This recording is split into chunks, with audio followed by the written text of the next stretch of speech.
Hey everyone, J-Ro here, back with another Final Fantasy VII Ever Crisis video, and today I'm bringing you my clear for the Battle Tower Singularity, the Vortex Tower, the First Clash, Brutal Basement Level 3 against Spirit Demon Masamune.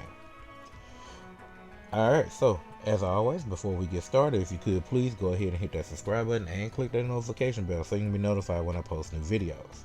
Alright, Spirit Demon Masamune. He was basically a recently released Crash boss that unfortunately I was not able to get the video out for. I did manage to get my clears for co-op and for solo, and mainly the reason I got my solo is because based off of the co-op clear. So huge shout out to Ryu and Faisal from the Curseborn Discord. They helped out a lot of people during the Crash battle and helped a lot of people get their clears. And I basically mimicked the team that we used there to get it done. Alright, so let's go ahead and jump into the boss details. He is weak against ice and water, resistance to fire. The sigil used is circle. Immunities are poison, darkness, silent stun, fatigue, fog, physical defense down, and magic attack down. Uses many powerful physical attacks. Grants self ice resist up, water resist up with Great Smith Forging 1 and Greater Smith Forging 2. Inflicts pain with Devastating Void and All-Encompassing Void, and agony with Devastating Abyss and All-Encompassing Abyss. Force Gauge Forge can be depleted with damage, and emptying the gauge will cancel some of its abilities. Alright, so basically the clear that we did in co-op was basically a quick clear using Kate, Sylph, Tifa, and Aerith. Alright, so let's go ahead and jump into the teams, but before we do, let's go ahead and look at my Highwind. Here are the stats, here are the abilities.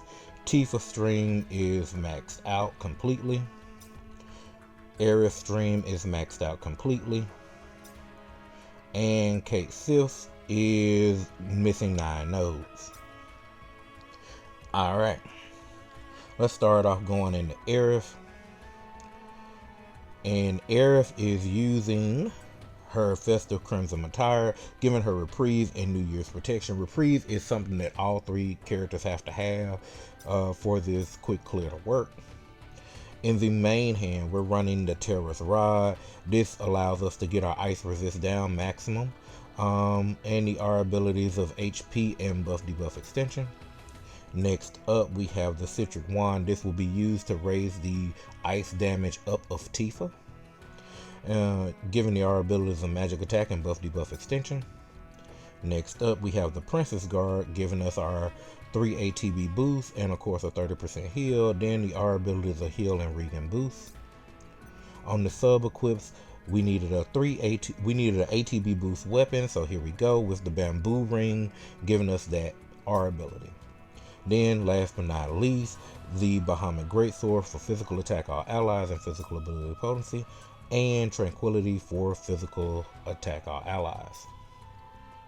Alright, for this clear, no materia is needed because you want basically to have one character with the lowest HP, if I'm not mistaken. Yeah. And you want to bring your Icy Judgment so that way you can allow yourself to boost ice damage in the event that the Citric Wand's buff falls off. Alright, looking at our abilities for Aerith, they are HP level 7, heal is level 3, the ATB boost is level 2, and buff debuff extension is level 7. Her stats that are important are HP 23.7k and heal is 3.4k. Alright, let's go ahead and get into Kate Sylph. He is here running his Cool Cat's jacket, of course, reprieve and Cool Cat's hat. Next up, we're running the Cool Cat's megaphone. This will give us our enfeeble and raise our physical attack up. Then next up, we have the Witch's Broom, which will lower the magic defense of the enemy, also providing him with the R abilities of attack. Then next up, we have the HP Shout, giving us our 2 casts of haste, also giving us the R abilities of buff debuff extension and ATB interruption boost. Alright.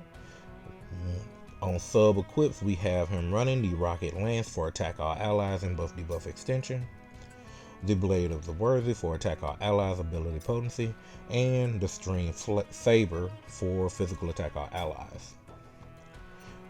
Just like with Aerith, no materia is needed. And then for his limit break, we're bringing the Toy Box. This will lower physical and magical defense. Alright, so his important R abilities is mainly the buff debuff extension at level 5, and of course reprieve. Then looking at his stats, HP is 11.2k, and that's really all that matters for him. Alright, because you want him to have the lowest HP on the team. Alright, so let's go ahead and click over to Tifa. We have Tifa running her Festive Blue Daffodil attack with reprieve and New Year's Mastery. Alright, in the main hand, we're running the Holy Flame Gloves, her physical ice DPS and weapon with physical attack and ice potency for the R abilities. Blue Daffodil Gloves, of course, to give us our exploit weakness and the R abilities of attack our allies and ability potency. Then, of course, we're bringing Premium Heart. This gives us 3 casts of haste and the R abilities of ability potency and attack boost. For sub equips, I am bringing the Gun of the Worthy. This is a physical attack our allies ice potency weapon. Then I'm bringing the Bird of Prey for physical attack and physical ability potency. Last but not least, the Bahamut Cutter for physical attack our allies, physical ability potency. Alright, now the materia is on Tifa, so these are my 3 highest ice potency physical based materials. As you can see, 11% there, 9.2 there, and 9.1 here. Alright, and of course, because she's our ice DPS, we are bringing Shiva for Diamond Dust. Alright, so with this, her R abilities come out to be physical attack level 7, ice potency level 7, ability potency level 5, physical ability potency level 6. Looking at the party-wide R abilities, we are looking at Tifa bringing physical attack on allies level 6 and attack on allies level 3. Aerith is bringing physical attack on allies level 6, and K-Sith is bringing physical attack on allies level 7 and attack on allies level 6. With everything, Tifa's stats come out to be HP 12.6k, so basically higher than Kate. Physical attack is 14.7k, and that is it. Alright, well, without further ado, let's go ahead and jump in and get this clear of the Vortex Tower, the first clash, Basement 3 against the Spirit Demon Masamune. Alright, so for starters, I want to go over the area. This is where the 3 ATB boost comes in at. You want to try to get that ice resist removed and down to high before he gets his first attack off. You want to also get your exploit weakness going. You want to get your enfeeble going. Alright, as you can see, everybody's going to survive because of reprieve. Do not switch out of defense to defense mode for that attack. Alright, I'm going to go ahead and get Tifa boosted on her ice damage and instantly just go in and start attacking. The reason the magic defense down is wanted is because you do want to use it for the Shiva damage. Alright, and this devastating void should take out Kate. Alright, but from here it's all Tifa. Tifa just literally has to keep punching. And I said keep punching, but I kind of got scared and started doing Blizzara blows there. But I should have more than enough time to get this done, even with him gaining this ice resist back up just slightly. Alright. I'm just on the time clock to defeat him before this all-encompassing void comes in. Alright, go ahead and hit the Shiva, and that should take him out. And it did. Alright.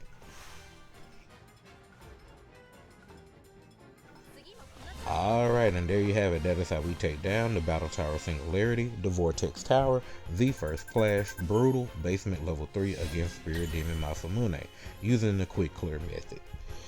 Nothing really more to say there. Everything was explained in the video, so I want to thank you guys for watching. If you enjoyed the video or found it useful, remember to leave a like on the video, leave a comment down below. Subscribe to the channel for more Final Fantasy 7 Ever Crisis content. Remember to click that notification bell so you can be notified about that content.